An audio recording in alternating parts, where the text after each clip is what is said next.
Hola, buenas tardes, buenas noches a todos. Aquí estamos un día más en Spain Eurovision Info y hoy os traemos una entrevista con uno de los representantes, posibles representantes de Alemania en el próximo Festival de la Canción de Eurovision 2023 en Liverpool, Lord of Lost, con su canción Blood and Glitter. Hi, thank you so much for coming to our interview and taking time to answer our questions. Hola, hola. It sounds so great in Spanish. Can you Yes. repeat a little slow contest in Spanish? Okay, can Okay. you repeat that? What, like Eurovision Song Contest or what? Yeah, what you said in Spanish, the whole thing. Basically, I said Eurovision Song Contest, so it's Yeah. a Festival de la Canción de Eurovisión. Festival de la Canción de Eurovision. Sí. Yes. Festival de... I like that. It sounds great. I love Spanish. I love it. Yes. Nice. Do you speak a little bit of Spanish or not? No, not really. Like the thing is, I had French in school, and Yeah. I'm kind of good in French, so when I read Spanish, I can get a lot. Hmm. But no, I didn't have it. But I got interested in Spanish later when I was like 20, 21 years old. And I tried to learn it a bit because I just like the language. Yeah. So I understand a bit, but I can't speak it. So Yeah, and there are lots of like Spanish and Latin people in Germany, so yeah, they are. Yeah. yes. Do you live in Berlin or where do you live? No, I live in Hamburg. Hamburg. Hamburg. Okay. Yeah. Yeah. I have so many friends in like all around Germany Yeah. working and studying there. So yeah. Okay. So I will continue. So as I said, you are one of the contestants for sorry for my German, Unser Lied für Liverpool. Yeah, that was very good. Very good. So with the chances of representing Germany at Eurovision 2023 in Liverpool, first of all, before I start like talking about like Eurovision and the competition, how do you feel when you got chosen to enter the competition, and also what are your expectations for the contest, and also can you give us a little bit of background on the band and like your journey until here? Yeah. Yeah, we try to be part of Eurovision Song Contest for many years. So we sent applications through all the last years. But the last years, the concept in Germany was different. Mainly, they tried to get like radio compatible pop bands in the contest, and obviously it didn't really work out. So the last, I don't know, 7 or 8 times Germany was always last or second to last. So, and now they decided to open up again to more diversity. And I think Eurovision has always been about diversity, and that also includes musical diversity. And we bring that. We bring a lot of color into a lot of different color into the Eurovision thing. So what if we win or not, or like however far we get, we already gave it a different kind of color, which makes it interesting. And I'm trying not to have any expectations when you ask about expectations, because you never really know what to expect, because it's all about the live show on television. And for me, there's no winner and there's no loser. There's just people that watch the show, and then they decide who they like most. And just that they like us or maybe someone else more than the others doesn't mean that all the others are losers. So I don't want to see it that way. And yet, about the journey, I started Lord of Lost as a solo project in 2007, so quite a while ago. And since 2009, we are a band, and we are kind of well known in the metal and rock scene, and we're touring the whole world for many, many years. But we never really took place in the pop music world, which Eurovision is more about. So this is, although we are not newcomers, it's a very new thing to us. So it's a very new world is opening up here right now, and it's super exciting. Yeah. I mean, yeah, it's not, for example, for Germany, as you said, like in the previous year, it wasn't that varied, like the competition, but this year is very open and very like, different genre. So that's very exciting that they are opening up, because, on the last years, like last year, they tried to go for something more like commercial and radio-free, but then, it didn't really work. So it's good to have like this turn of, I think so too. Yeah. So yeah, and we never heard. I mean, apart from Lordi, I think that we never heard something like metal, kind of music in Eurovision. Recently, more like rock sounds are getting more important in Eurovision, but not like metal or like more heavy ones. So I mean, we are not like the super typical metal band. We're like some in some way in between rock music and glam and metal, so which is kind of interesting. So but of course I think we are one of the most metal bands that Eurovision had during the last years. Yeah, I think true. I think since Lordi, on top of my head, I think you are. But there was this metal band from Finland last year or the year before. It was two of them actually. So it was Blind Channel, which is like Blind Channel, Blind Channel, which is like more metal than rock, and then last year Erasmus. The Rasmus, like maybe more towards like the rock, but still. But the Rasmus also had like they were kind of a dark rock band, so it's interesting because we are kind of in between the Rasmus and Blind Channel, I think. Yes, and these two really work well in Eurovision, so I think you have a great chances. So Thanks. let's see. So now let's talk about how you decided to enter this year competition. And also, if you wrote the song thinking about Eurovision. That's interesting. Well, we decided to try to enter Eurovision for many years now. So it wasn't a decision that we just took for this time. We always just tried it, just because it was interesting for us to see if we can add something new to Eurovision. That was always the idea. And for the last years it didn't work out. They didn't choose us, which was fine, but this year they did. And the interesting thing about the song Blood and Glitter, we wrote that song way before we were deciding like, okay, let's try for the next year, let's try again. But when we wrote that song, me and a friend of mine who started the songwriting on it, we always, when we wrote the song, thought, how would it look like on a Eurovision stage? We didn't think, oh, that's going to be a Eurovision song, but we found it interesting to kind of, while writing it, imagine how it would look like. So everything that was decided, like all the dynamics of the song, you have the breakdown with just the piano and the voice, and then boom, it's going on again. And the song has like a lot of dynamic. We always thought this in our head with a light show of an Eurovision stage. And that was really interesting because you write songs differently when you try to think how it would look on a big screen, on a big stage. So we kind of wrote it for Eurovision before we even knew that this song would be a Eurovision song. Yeah, of course. I mean, makes sense. Like, you need to visualize like how the performance will be, and of course for Eurovision you need to have like a clear idea and stuff. So so it sounds like you are not new to Eurovision and that you already like followed and you know what works and work. I followed Eurovision all my life. It was one of these things that we always watched with the whole family, you know. There's like football world championships and some tennis and some German TV shows we watch and Eurovision. So the whole family came together and everyone was like, oh, look at that country, look at this song. Oh, that's a nice dress. Or this dude looks cool. You know, all these kind of things, because Eurovision was always not just about the music, it was about the show, about image.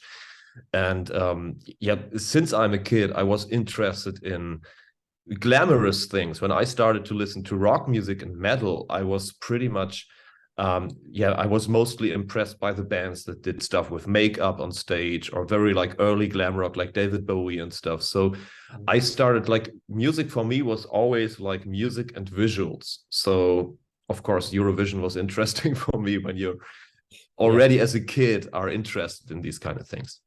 No, and especially like in the recent years, like the competition has evolved a lot, and now the staging and everything like plays a bigger role than before. You know, it's not only about the song. So, no. Okay, so now let's talk a little bit more about the song. So can you tell us a little bit more what inspired you to write Blood and Glitter? And also we can hear that it's a very strong and like a strong song with lots of changes, like from some parts are really calm and melodic parts, but then it goes to this chaotic or more anthemic like parts of the chorus, for example. So what does the song mean to you, and how do you feel bringing this kind of song to Eurovision stage? The title of the song, which is also the title of our album, is inspired, or let's say it is taken from the title of a book, the title of a photo book. And it's a photo book of the English photographer Mick Rock. And Mick Rock did all the pictures of all these early 70s musicians, mostly in England, like Queen, so Freddie Mercury, Debbie Harry, the Stooges, and all these, David Bowie. So he was a music photographer. And in the early 2000s, he released a photo book called Blood and Glitter, which is kind of like a mirror of those glamorous times of rock music.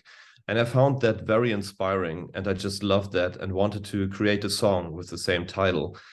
And when me and my friend sat together to write that song, we thought we'd like to say everything and show everything about Lord of Lost as a band within 3 minutes. And Lord of Lost is a band, we work with piano ballads and classical sounds. We work with heavy guitar riffs. I work with a low and a warm voice. I can work with anthemic anthems, anthem choirs, as you say. And we also have like screamo parts. So we tried in this Blood and Glitter world, if Blood and Glitter describes like how Lord of Lost feels right now to us, then we need to put everything within those 3 minutes, which tells the whole story musically about Lord of Lost. Yeah. So nice. Yeah. So it's like a reflection of how you envision like the group right now. Yeah, it's kind of like Blood and Glitter is like a mirror of the band's dynamic. Yeah, and also in the song you can feel like, you know, the more aggressive part, but also the soft part and the glamorous part. So yeah, I think it makes really sense. And also like now let's talk a bit more about the band. So you are already established band in Germany, and you said that you already toured the world. What or who do you say that you are your musical influences and that inspire you to write this song for Eurovision? I'm a kid of I was born in 1980, so I'm 43 years old now, which makes me someone who grew up with radio music from the 80s. And you can hear lots of 80s sounds in Blood and Glitter. So I would say the genre of Blood and Glitter is a little like metal mixed with 80s pop and wave. And the first bands that I loved before I discovered that there's something like metal or rock music was, you know, like early 70s stuff from my parents, of course. But the first bands that I discovered myself were all these 80s pop bands like Roxette, Aha, bands like that. So this is like, I'm still, because all these bands were my first love in music. So I'm still heavily influenced by all these 80s kind of sounds, and Blood and Glitter was the perfect song and also the perfect album to kind of put those sounds in it. So as a band, I think we are now revisiting some kind of 80s phase mixed with metal sounds. So yeah, I feel like lots of groups that right now they are doing also that, like, you know, the 80s sounds they are coming back.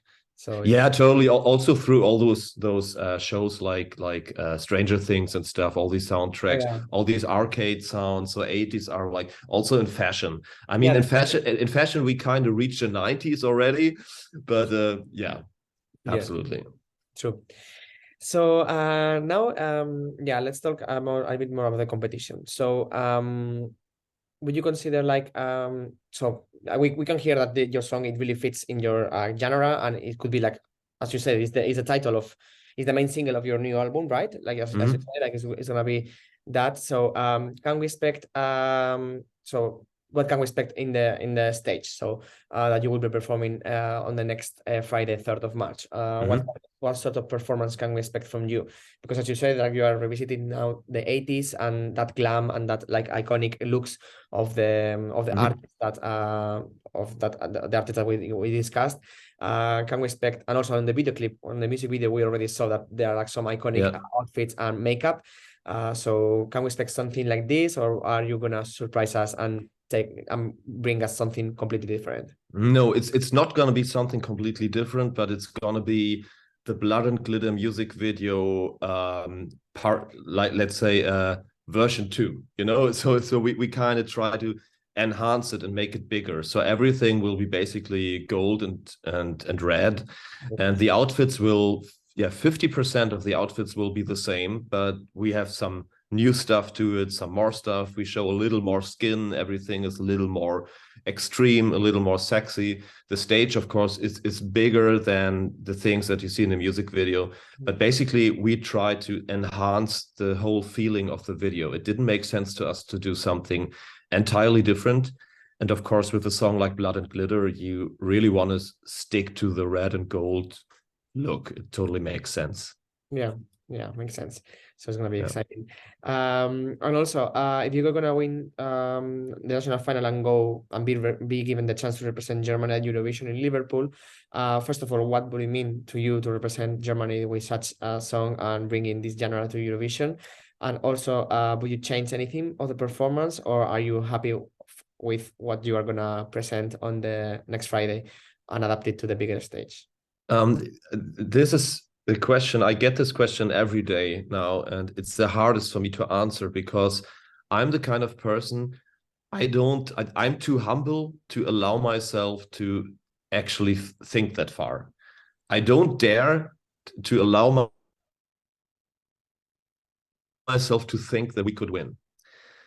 It somehow helps me to keep calm, I guess, because if you think too much about, like, at least I am like this, if I think too much about, wow, what happens if we win, then I stop focusing on what we are doing right now. Sure. So I cannot really do that. But from a technical point of view, I can answer the second part of your question. If we win, the Eurovision stage is way bigger than the stage of the preliminary show in Germany. Then, of course, we will need to enhance it again and make it way bigger. But as I said, sorry for not really answering that, but I cannot wrap my head around this thought. I don't dare to. Yeah, of course. But have you dreamed about it? I mean, yes, of course. You already tried to represent Germany several times, as you said, like you already tried in the past. So I guess that it will be like a dream come true. Finally. Man, I'm dreaming about playing on a Eurovision stage since I watched this show with my parents. So of course, it will mean the world to you, of course. Yeah, there were like 3 stages that I imagined to play on as a kid. First is Eurovision, haven't done that yet. Second would be MTV Music Awards. I think we will never do that because MTV Music Awards are not anymore what they were back then. When I watched it in the late 90s, early 2000s, it was like a real huge thing. And the third thing would be to play in stadiums as a support for a big metal band. And we did that last year with Iron Maiden. We do this year with Iron Maiden in England, by the way. Oh, we're coming to London. Cool. So I can make a check behind that stadium thing, but I'm still waiting for MTV Music Awards and Eurovision. So yeah. I mean, recently in recent years, like MTV and Eurovision are more connected, and also like MTV is taking place most of the times in Germany recently. Like this year was in Germany, right? Like the EMAs. So who knows, if you get to Eurovision, maybe you will be closer to. Yeah. Who knows? Yeah. Because like for example, Måneskin, they got worldwide famous after Eurovision. So yeah, that's true. Like bands, like rock bands and metal bands, can really go big after Eurovision. So they can, step by step, but yeah. And talking about concerts and future plans apart from Eurovision, what can we expect from you? Will say that you will be opening for metal bands here in the UK, but also can we expect any collaborations from other groups, or also some tours of your own in Germany or outside Germany? Yeah, we have like some collaborations planned, which I cannot say right now because otherwise I would like kill the surprise. Yes. But yeah, we're doing a stadium tour again in the UK and in Finland and Germany together with Iron Maiden again this year. And we're playing some South American dates in April. So actually when the Eurovision German thing has ended, some weeks after we go to South America. And we're playing Europe, I think, I don't know, 15 countries this year or something. So there's like many more shows, because yeah, we just released that record, and of course we gotta go on tour. Yes, So, nice. yeah. Nice. So you will be busy. And on top of that, if you win the pre-selection, you will be even more busy with Yeah, Eurovision. you know, the thing is, of course we want to win, of course. So, and winning right now means winning the German thing and go to Eurovision. So this would feel like the biggest win anyway. So, Yeah. but you know, if we don't make it, then we can look forward to many great shows, and then we can be thankful to so many great fans that made all this stuff possible. Because you know, our last album went on #1 in the charts, which might have been one of the reasons why we're now taking place in Eurovision. And being #1 in the charts is not it's not our thing. Our fans did that. As an artist, you can never forget when you say we are #1, you didn't do that. Your fans did it. Yes. So the whole reason why we can do this Eurovision thing is our fans, and yeah, I'm never forgetting that. Of course, yeah. Without the fans and without the followers, like you will never reach anywhere. So yeah, No, nothing. humble and really like honest from you. So and now yeah, let's talk about the competition this year, like Unser Lied für Liverpool. As we said, it's a very varied competition this year and very open. And you know, every time I talk with my friends, they are telling me that their favorite is a completely different one. So there is not a clear winner, like you know, like in other competitions in other countries. Yeah. How do you feel about the competition this year? Do you know the other artists? And also, yeah, do you have a chance to meet with them, or will you meet them next week already in the rehearsals? Yeah, we will meet all of them in the rehearsals.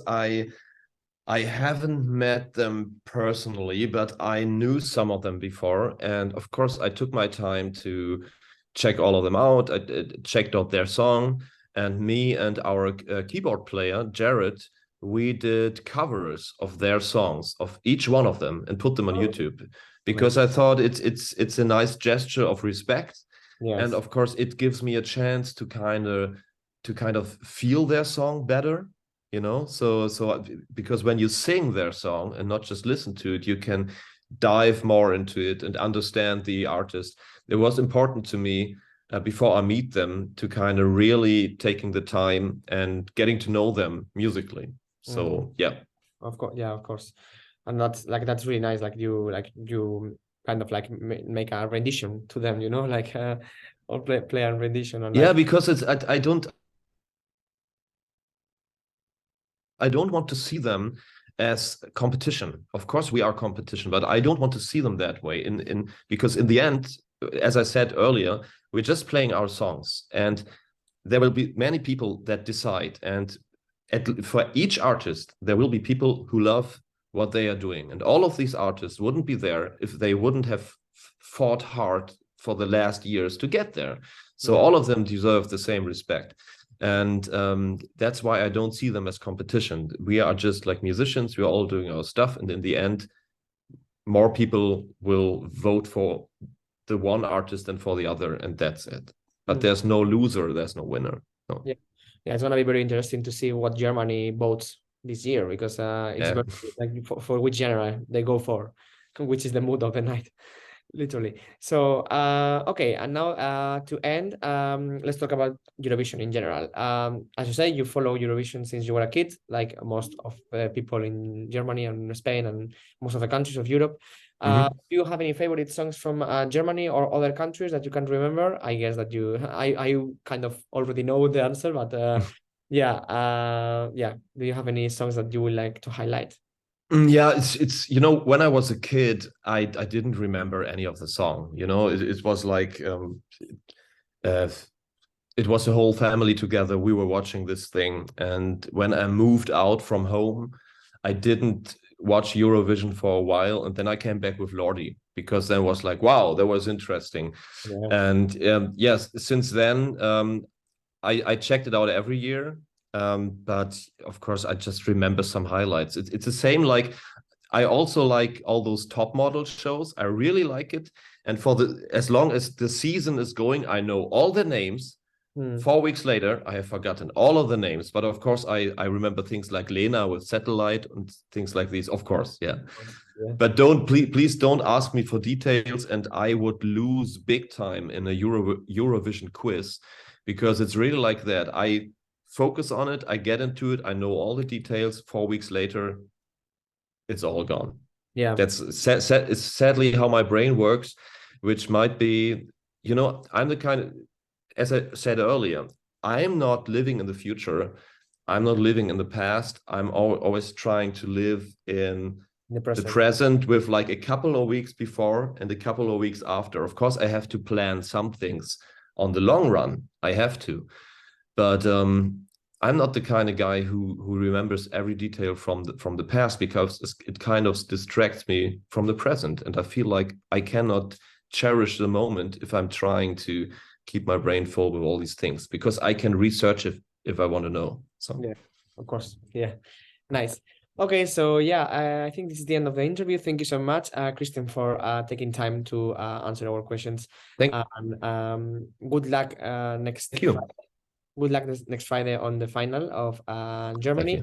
And before we go, if you have a message to our followers in Spain Eurovision Info, so and also to your followers and fans watching this video, that would be amazing. Thank you so much. Thank you. It was a pleasure to be here, and we're coming back to Spain this year or next year. I don't really know. It might be this year, but it will be next year, I know. Okay. So great. Thank you so much, and good luck. Thank you. Thanks. Cool.